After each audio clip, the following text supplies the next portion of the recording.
નમસ્કાર વિદ્યાર્થી મિત્રો, મજામાં ને? ચાલો, આજે આપણે વિજ્ઞાન વિષય ધોરણ 6 ની અંદર ચેપ્ટર નંબર 6 આપણી આસપાસ થતા ફેરફારો વિશે સમજીએ. જેની અંદર મેં આગળના લેક્ચરમાં તમને બે પ્રકારના ફેરફારો સમજાવેલા. જેની અંદર આપણે જોયેલું ઉલટાવી શકાય તેવો ફેરફાર અને ન ઉલટાવી શકાય તેવો ફેરફાર. ફરીવાર આપણે જોઈ લઈએ, ઉલટાવી શકાય તેવો ફેરફાર કોને કહેવાય છે અને ઉલટાવી ન શકાય તેવો ફેરફાર કોને કહેવાય? ઉલટાવી શકાય તેવો ફેરફાર. ઉલટાવી શકાય તેવા ફેરફારની અંદર શું થતું હતું? તો એક ફેરફાર જે થયેલો છે તેને ફરીથી ઉલટાવતા મૂળ વસ્તુ આપણને પાછી મળી જાય, એટલે કે પુનઃ મળી જાય, તો આવા ફેરફારને આપણે ઉલટાવી શકીએ તેવો ફેરફાર કહે છે. તો અહીંયા લખીએ, જે ફેરફારને ઉલટાવતા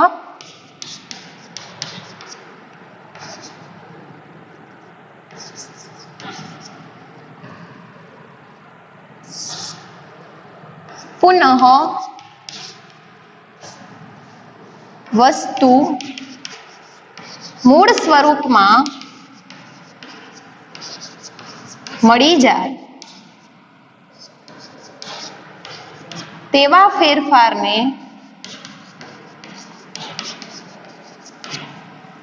ઉલટાવી શકાય તેવો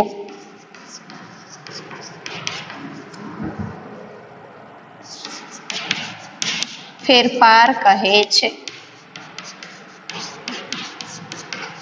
સાદી ભાષામાં આપણે યાદ રાખવાનું છે કે કોઈ ફેરફાર થયેલો છે, હવે એ ફેરફારને આપણે ઉલટાવી અને ઉલટાવવાથી જો મૂળ વસ્તુ આપણને પાછી મળી જતી હોય તો એને આપણે ઉલટાવી શકાય તેવો ફેરફાર કહીએ છીએ.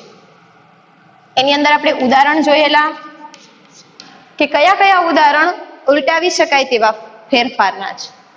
તો સૌપ્રથમ મેં એક પ્રવૃત્તિ કરાવી, જેની અંદર આપણે જોયેલું કે ફુગાને ફૂલાવતા તેની અવસ્થામાં ફેરફાર થાય છે અને તે ફુગામાંથી હવા કાઢી લેતા, એટલે કે ફેરફારને ઉલટાવતા મૂળ સ્થિતિમાં આપણને ફુગો મળી જાય છે. ત્યારબાદ આપણે બીજું ઉદાહરણ પણ જોયેલું, જેની અંદર આપણે ચર્ચા કરી હતી કાગળમાંથી પ્લેન બનાવવાનું, વિમાન બનાવવાનું.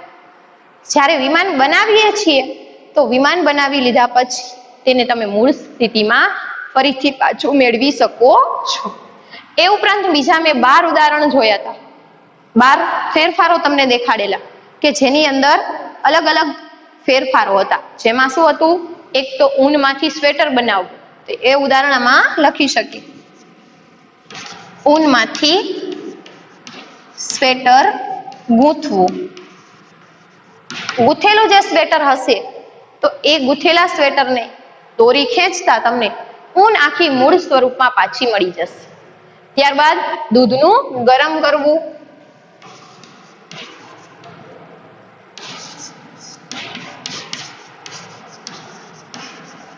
તો ગરમ દૂધમાંથી આપણને ઠંડુ દૂધ પાછું મળી જાય. તો આવા ફેરફારોને આપણે ઉલટાવી શકીએ તેવા ફેરફાર કહે છે. અને મોટા ભાગે ઉલટાવી શકાય તેવા ફેરફારો કેવા હોય છે? તો ભૌતિક ફેરફારો હોય છે.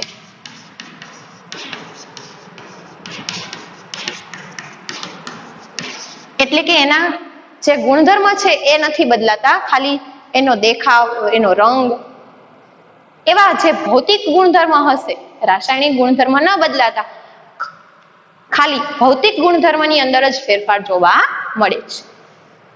ચાલો, ત્યારબાદ જોઈએ ઉલટાવી ન શકાય તેવો ફેરફાર.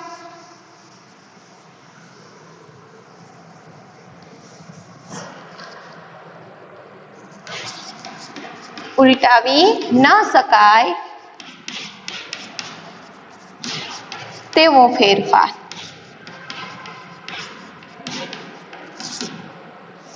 જે ફેરફાર ઉલટાવતા પુનઃ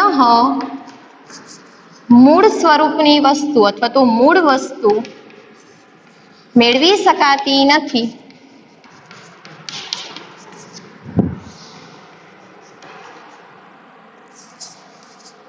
નથી તેને ઉલટાવી ન શકાય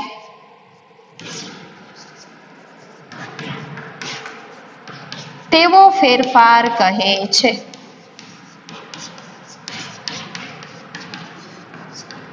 જેની અંદર આપણે એ જ પ્રવૃત્તિને થોડીક અલગ રીતે કરેલી, જેની અંદર આપણે ફુગ્ગો ફુલાવેલો અને ફુલાવેલા ફુગ્ગાને કોઈ અણી, પેન્સિલની અણી અથવા પેનની અણી વડે ફોડે તો ફોડેલા ફુગ્ગામાંથી આપણને પાછો ફૂલેલો ફુગ્ગો મળતો નથી. ત્યારબાદ બીજું ઉદાહરણ આપણે જોયેલું કે રોટલી બની ગઈ છે, તેને આપણે તવીની અંદર શેકી લીધેલ છે, તો શેકેલી રોટલીમાંથી પણ આપણને મૂળ રોટલી એટલે કે લોટ પાછો મળતો નથી. એ સિવાય અન્ય ઉદાહરણો જે 12 ફેરફાર લીધા હતા એની અંદર આપણે જોયેલું કે દૂધમાંથી પનીર બનવું, પનીરમાંથી પાછું આપણને દૂધ મળશે નહીં. તો અહીંયા લખી શકીએ ઉદાહરણમાં દૂધમાંથી પનીર બનવું.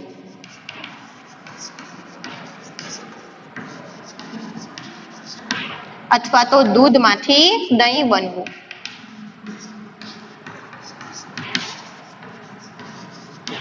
આ બંને તેના રાસાયણિક ગુણધર્મમાં ફેરફાર થાય છે. દૂધમાંથી દહીં બની જાય તો જે દૂધના ગુણધર્મ હતા એના કરતા દહીંના ગુણધર્મ કેવા હશે? અલગ જ હશે. દૂધમાંથી પનીર બને તો પનીરના ગુણધર્મ પણ અલગ હોય છે.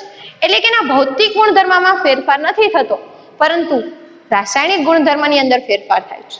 ભૌતિક ગુણધર્મમાં ફેરફાર થઈ શકે, સાથે સાથે રાસાયણિક ગુણધર્મમાં તો ફેરફાર થાય જ છે. અહીંયા તમે લખી શકો કે રાસાયણિક ફેરફાર ગણી શકાય.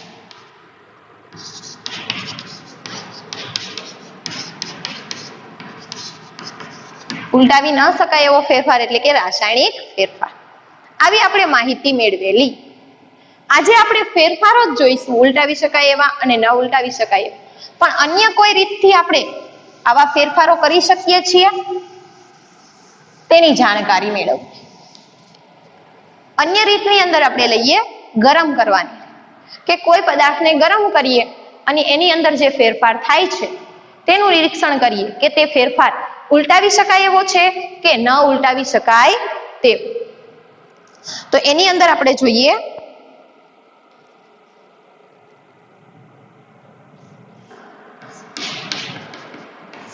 ગરમ કરવાથી થતા ફેરફાર.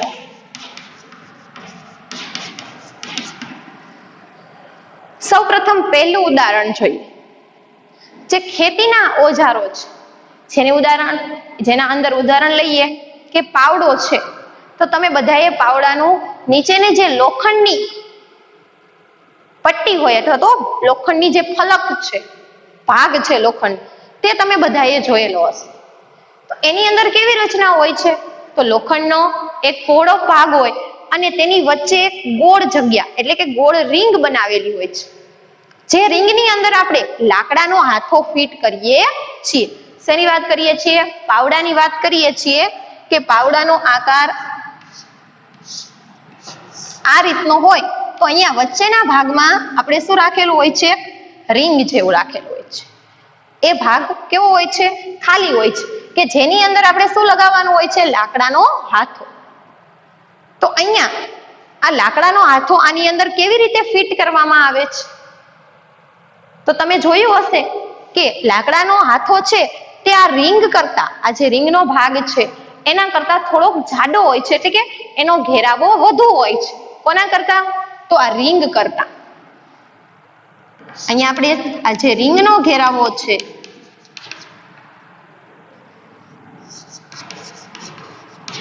એના કરતા જે આપણે લાકડું લેવાનું છે, આ લાકડાનો ઘેરાવો કેવો હોય છે? વધુ હોય છે.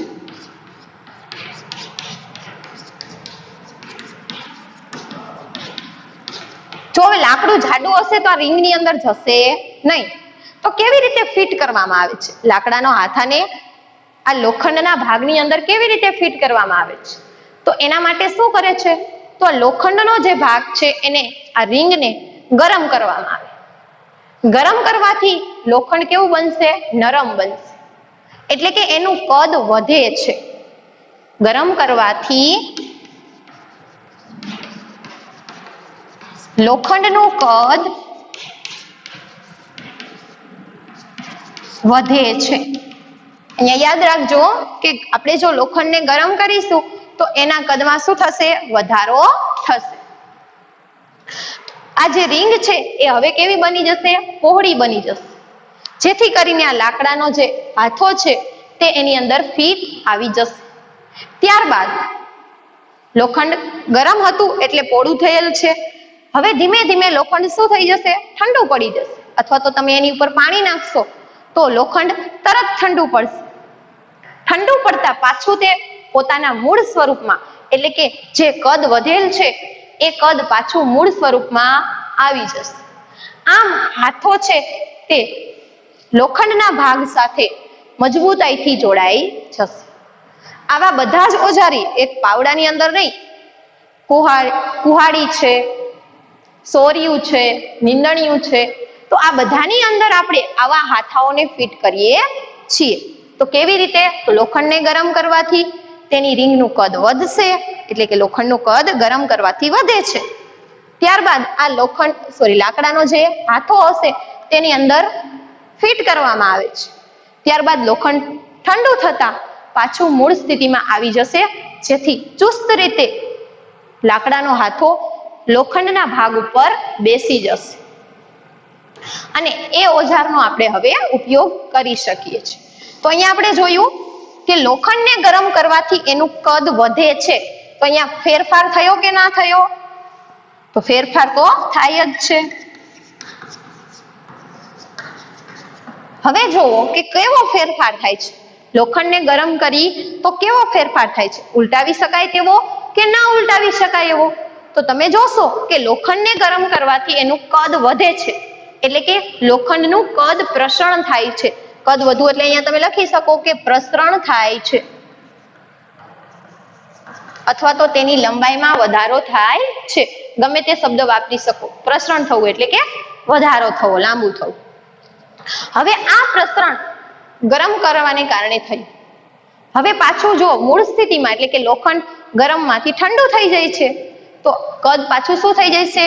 ઘટી જશે. એટલે કદની અંદર શું થઈ જશે? ઘટાડો. ક્યારે? તો ગરમ લોખંડ ઠંડુ થતા કદ ઘટે છે. આમ ગરમ કરતા કદ વધે એ ફેરફાર અને ઠંડુ થતા કદ ઘટે તે ફેરફાર, બંનેને એક સાથે જોઈએ તો ગરમ કરવાથી વધે છે, ઠંડુ પાડવાથી મૂળ સ્થિતિમાં આવી જાય, એટલે ઘટે એટલે કે મૂળ સ્થિતિમાં આવી જાય. તો આ ફેરફારને આપણે કેવો કહી શકીએ? ઉલટાવી શકાય તેવો.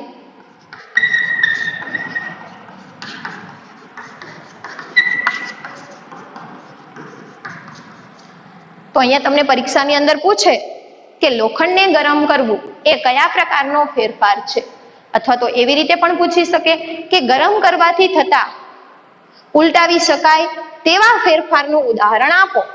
તો તમે એની અંદર લખી શકો કે લોખંડને ગરમ કરતા તેનું કદ પ્રસરણ થાય છે, એટલે કે ફેરફાર થાય છે, અને તેને ઠંડુ પાડતા તે મૂળ સ્થિતિમાં પાછું આવે છે. આમ લોખંડને ગરમ કરવું એ ઉલટાવી શકાય તેવો ફેરફાર છે.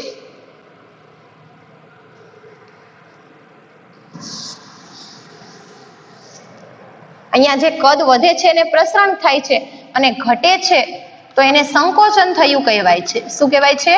સંકોચન. યાદ રાખીશું, લોખંડને ગરમ કરતા તેનું પ્રસરણ થાય અને ઠંડુ પાડતા તેનું સંકોચન થાય છે. ચાલો હવે બીજું ઉદાહરણ જોઈએ. તમે ગાડું જોયેલ હશે. પહેલાના જમાનામાં જે ખેતી કરવા માટે વપરાતું હતું તે ગાડું, તે શેનું બનેલું હોય? તો લાકડાનું બનેલું હોય. એના પૈડા પણ લાકડાના બનેલા હોય. હવે જો લાકડાના પૈડા હશે તો ધીમે ધીમે ઘસાઈ જશે અને ઘસાવાને કારણે નાના થતા જશે, અથવા તો એની અંદર જે ચાલવાની ક્ષમતા હશે તે સારી રહેશે નહીં. તો એની પૈડાની ઉપર તમે જોયું હોય તો એક લોખંડની પટ્ટી એટલે કે વાડ ચડાવેલી હોય છે. શું ચડાવેલું હોય છે? વાડ. કેવી રીતે? તો ધારો કે આ ગાડાનું પૈડું છે, આ ગાડાની પૈડાની ઉપર અહીંયા ઉપરની સપાટીએ એને અડેલ જ હોય છે એટલે આપણે જોઈન્ટ જ રાખીએ.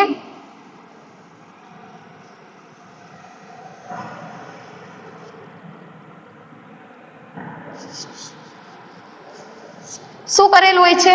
વાટ ચડાવેલ હોય છે. શેની? લોખંડની. જેના કારણે પૈડું સારી અવસ્થામાં રહી શકે, એનું જે લાકડું છે તે ઘસાઈ ના જાય. તો આ વાટ ચડાવતા પહેલા એ વાટનો જે વ્યાસ હોય છે એટલે કે જે ગોળાઈ છે, વાટ હોય છે, આ પૈડાનો વ્યાસ ધારો કે અહીંયાથી તમે માપી શકો વ્યાસ કેટલો છે. જો પૈડાનો વ્યાસ કેવો રાખવામાં આવશે? ઓછો રાખવામાં, વધુ રાખવામાં આવશે. અને વાટ હશે, વાટ અહીંયા આપણે દોરીએ બાજુમાં, મોટી થઈ ગઈ.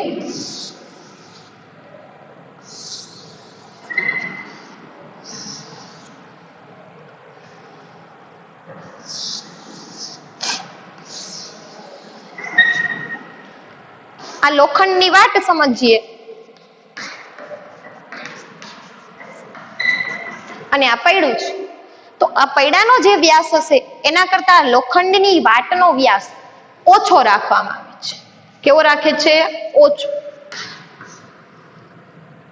તો હવે એને પૈડા ઉપર કેવી રીતે ચડાવવી, પૈડા ઉપર લગાવવી કેવી રીતે? જો એના જેવડો વ્યાસ હોય તો આપણે એને આસાનીથી પૈડા ઉપર લગાવી શકીશું, પરંતુ વાટનો વ્યાસ ઓછો હોય છે જ્યારે પૈડાનો વ્યાસ વધારે હોય છે.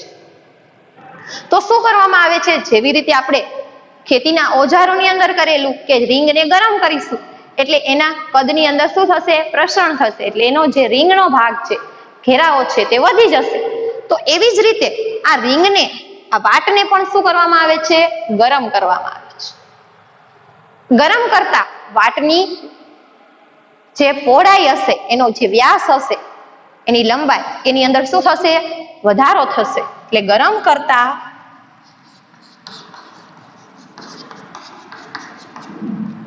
પૈડાની વાટ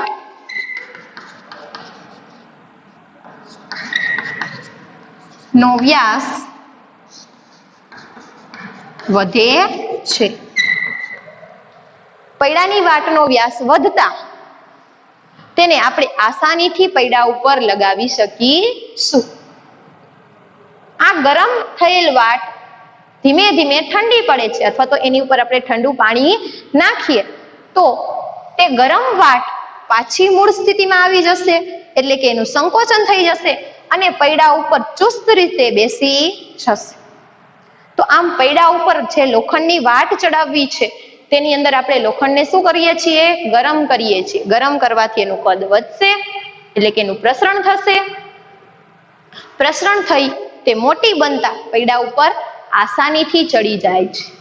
ત્યારબાદ તેની ઉપર ઠંડુ પાણી નાખતા વાટનું સંકોચન થાય છે, એટલે કે મૂળ સ્થિતિમાં પાછી આવી જાય છે અને પૈડા ઉપર શું થાય છે? ચુસ્ત રીતે બેસી જાય છે.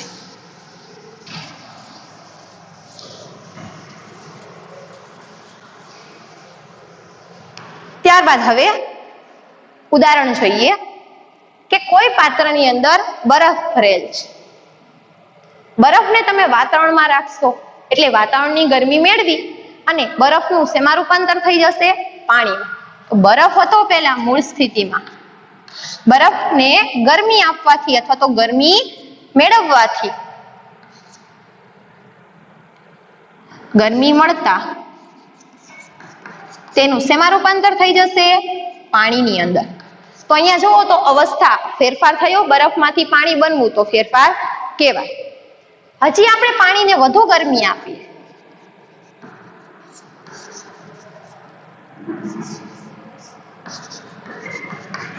પાણીનું શેમાં રૂપાંતર થઈ જશે? તમને બધાને ખ્યાલ છે શેની અંદર?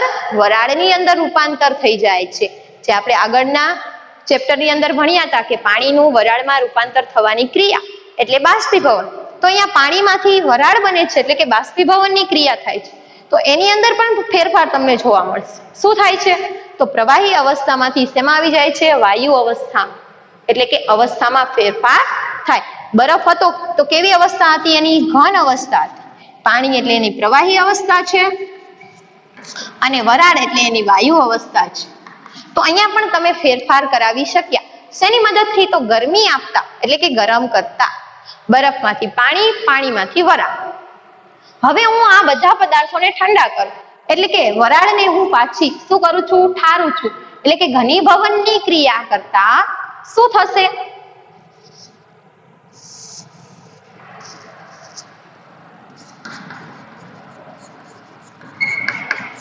હવે હું રિવર્સ પ્રક્રિયા કરું છું.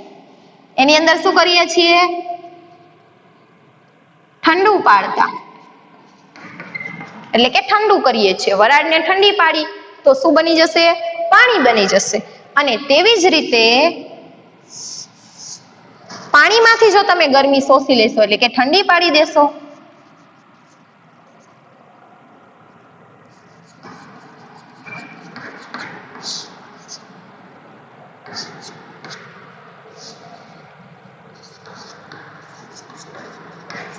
પાણીને ઠંડુ પાડીએ તો પાછું તે બરફની અંદર રૂપાંતરિત થઈ જાય છે.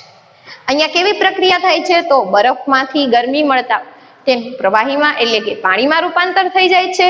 ત્યારબાદ પાણીને ગરમી મળતા તેનું વાયુ સ્વરૂપ એટલે કે વરાળમાં રૂપાંતર થઈ જાય છે. અહીંયા ફેરફાર જોવા મળે. હવે આ ફેરફારો જોઈએ કે ઉલટાવી શકીએ છીએ કે નહીં. તો પાણી બનેલ છે તો એને પાછું બરફમાં રૂપાંતરિત કરી શકીએ છીએ. તો હા. કેવી રીતે? તો કે ઠંડી આપતા એટલે કે એ ઠંડુ પડશે. તમે એની ફ્રીજની અંદર મૂકશો, એની અંદરથી ઉષ્માને લઈ લેશો એટલે કે ઠંડુ પાડશો તો શેની અંદર રૂપાંતરિત થઈ જશે? બરફની અંદર. તેવી જ રીતે વરાળને ઠંડી પાડતા તો આપણે આગળના ચેપ્ટરમાં જ શીખ્યા હતા ઘનીભવનની ક્રિયા. અહીંયા ઉપર બાષ્પીભવન છે અને નીચે શું છે? ઘનીભવન.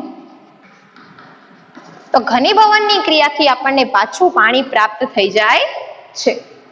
તો આમ બરફના ઉદાહરણમાં પણ આપણે ગરમી આપતા ફેરફારો કરી શકીએ છીએ અને આ ફેરફાર પણ કેવો છે? તો ઉલટાવી શકાય તેવો ફેરફાર છે. ત્યારબાદ જોઈએ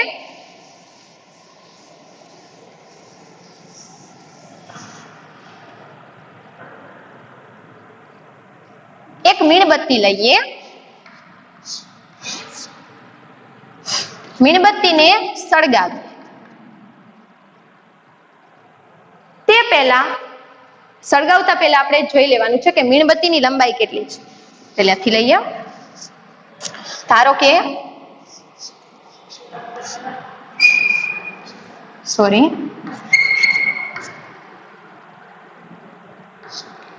મીણબત્તી છે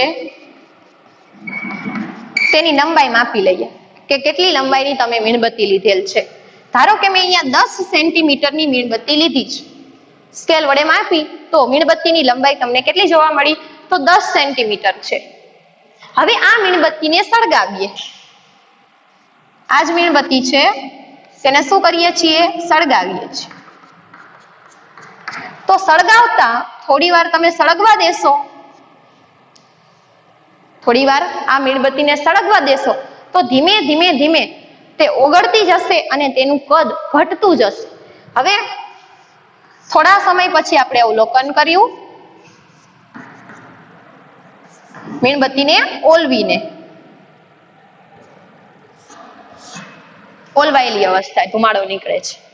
તો આ મીણબત્તીની આપણે લંબાઈ માપીએ તો અહીંયા જોવા મળી મને 5 સેન્ટીમીટર. એટલે કે મીણબત્તીનો જે મૂળ લંબાઈ હતી એની લંબાઈમાં હવે શું થઈ ગયો છે? ફેરફાર થઈ ગયો છે. તો અહીંયા તમે લઈ શકો લંબાઈનો ફેરફાર. શેના કારણે થયો? તો ગરમ કરવાથી અથવા તો સળગાવવાથી. હવે જો મારે 5 સેન્ટીમીટરની આ મીણબત્તી છે એમાંથી મારે પાછી 10 સેન્ટીમીટરની મીણબત્તી મેળવવી છે તો હું મેળવી શકીશ ખરી? નહીં મેળવી શકીએ. કારણ કે મીણબત્તીનું જે મીણ હતું તે સળગવાની ક્રિયામાં વપરાઈ ગયું છે. હવે તે આપણને પાછું મળશે નહીં. તો આમ મીણબત્તીનું સળગવું એ કયા પ્રકારનો ફેરફાર થશે? અહીંયા જુઓ તો મીણબત્તીનું સળગવું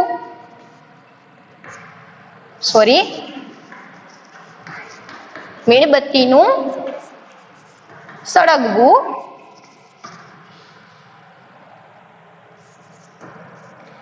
એ કયા પ્રકારનો ફેરફાર થાય?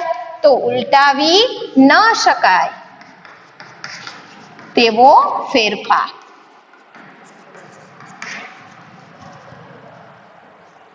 સમજમાં આવી ગયું હશે કે મીણબત્તીને સળગાવતા તેની લંબાઈ ઘટી જાય છે. આમ લંબાઈમાં થતો ઘટાડો આપણે પુનઃ ફરીથી મેળવી શકતા નથી.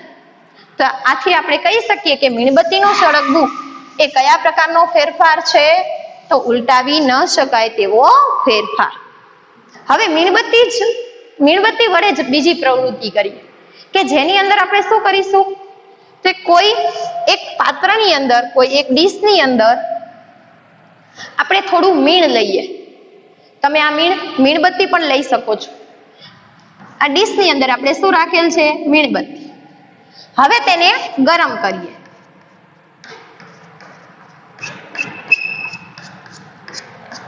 ગરમ કરવાથી શું થશે? સળગાવતા નથી, અહીંયા મીણબત્તીને સળગાવતા નથી. શું કરીએ છીએ? કોઈ ગેસ સ્ટવની મદદથી આ મીણબત્તીને ગરમ કરીએ છીએ પાત્રમાં લઈને.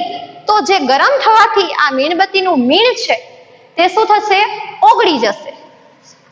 એટલે કે પ્રવાહી મીણ તમને જોવા મળશે. ત્યારબાદ આ જ્યોતને બંધ કરી દીધી, એટલે કે ગેસ સ્ટવ ઉપરથી આપણે મીણબત્તીને લઈ લીધી. થોડી વાર પછી જોશો ઠંડુ પડતા તો પાછું પ્રવાહી મીણ તમને ઘન સ્વરૂપમાં જોવા મળશે. ભલે તેનો આકાર થોડોક બદલાઈ જશે, અથવા તો તમે જો મીણના ટુકડા લીધા હશે તો મીણના ટુકડા પ્રવાહી બની અને નીચે તળિયે તમને જમા થયેલા જોવા મળશે. પણ એની ઘન અવસ્થા જે હતી, જેટલું મીણ હતું એટલું ને એટલું જ રહેશે. એની અંદર ઘટાડો થતો નથી. ખાલી એની ઓગાળવાથી એ પ્રવાહી બને છે અને પાછું ઠંડુ પાડીશું તો એ પાછું ઘન અવસ્થામાં આવી જશે. પછી તમે એમાંથી આકાર આપી અને મીણબત્તી બનાવી શકો છો. આમ મીણબત્તીનું પીગળવું એક એવી ઘટના થશે. પીગળવાની વાત કરીએ છીએ, ઓગળવાની. જો મીણબત્તી ઓગળશે એટલે કે પીગાડીએ છીએ તો એ ફેરફાર આપણે ઉલટાવી શકીએ છીએ. અહીંયા જોજો, મીણબત્તીનું સળગવું તો ઉલટાવી ન શકાય. જ્યારે મીણબત્તી અથવા તો મીણનું પીગળવું, અહીંયા મીણ જ લઈએ આપણે, મીણનું પીગળવું, તો આ ફેરફાર ઉલટાવી શકાય છે.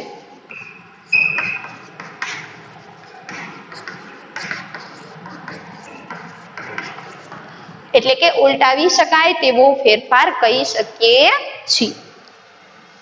અહીં આપણે મીણની પણ વાત કરી. હવે મીણબત્તીના સ્થાને તમે અગરબત્તી અથવા તો દીવાસળીનું ઉદાહરણ વિચારો કે આપણે જે ઘરે દીવાબત્તી કરતા હોય એની અગરબત્તી છે, તેને સળગાવતા શું થશે? થોડા સમય પછી આખી મીણબત્તી સળગી જશે અને તમને જે રાખ સ્વરૂપે જોવા મળશે. એટલે કે મીણબત્તીમાંથી રાખ બની જાય છે. હવે તમને કહેવામાં આવે કે રાખમાંથી ફરીથી અગરબત્તીની વાત કરતા હતા, અગરબત્તીને સળગાવતા એનું રાખમાં રૂપાંતર થઈ જશે. હવે એ રાખમાંથી તમે જો અગરબત્તી બનાવવાનું કે તો તમે કરી શકો? તો ના, કેમ કે એ કેવો ફેરફાર છે? ઉલટાવી ન શકાય તેવો.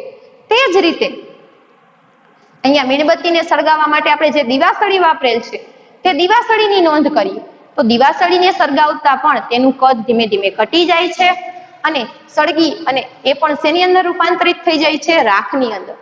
અને રાખમાંથી પાછી આપણને દીવાસળી મળતી નથી. તો આ ફેરફાર પણ તમે ઉલટાવી શકાય નહીં એની અંદર લઈ શકો છો. તો આ ત્રણેય ઉદાહરણો ઉપરથી તમને ખ્યાલ આવે કે કોઈ પદાર્થ સળગતો હોય તો હંમેશા કેવો ફેરફાર થશે? ઉલટાવી ન શકાય તેવો ફેરફાર. સળગવાની વાત કરીએ છીએ, ગરમની નથી કરતા.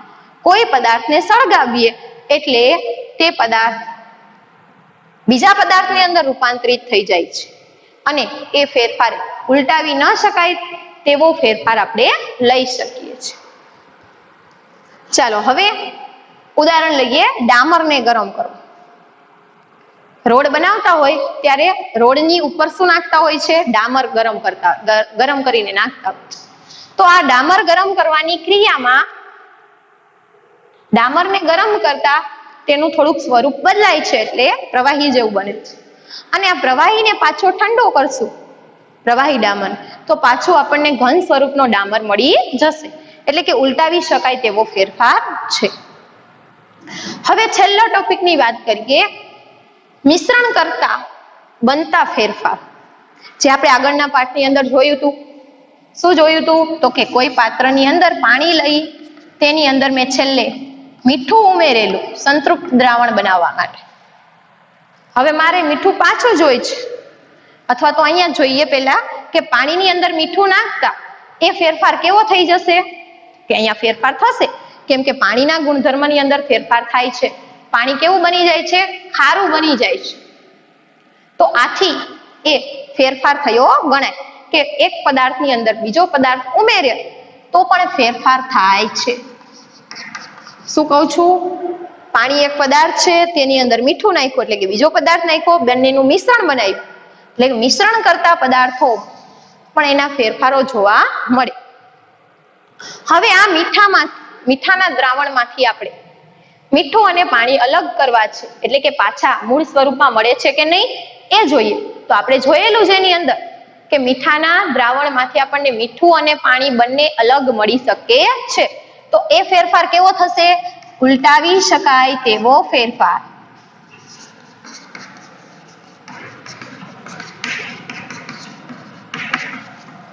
કયો ફેરફાર? તો મિશ્રણ કરવાથી બે પદાર્થોને આપણે મિશ્રિત કર્યા, બે પદાર્થોને મિશ્રણ કરતા જે ફેરફાર થાય છે તેને આપણે કેવો ફેરફાર ગણી શકીએ છીએ? ઉલટાવી શકાય તેવો ફેરફાર. આ એનું ઉદાહરણ છે.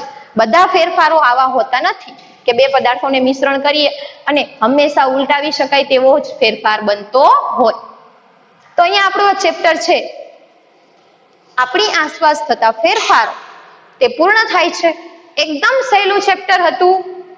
અને હવે તમારે શું કરવાનું છે? તમારી આસપાસ જે જે ફેરફારો થતા હોય તે બધાને ચેક કરવાના છે કે તે ફેરફારો કેવા છે, ઉલટાવી શકાય તેવા ફેરફારો છે કે ન ઉલટાવી શકાય તેવા ફેરફાર.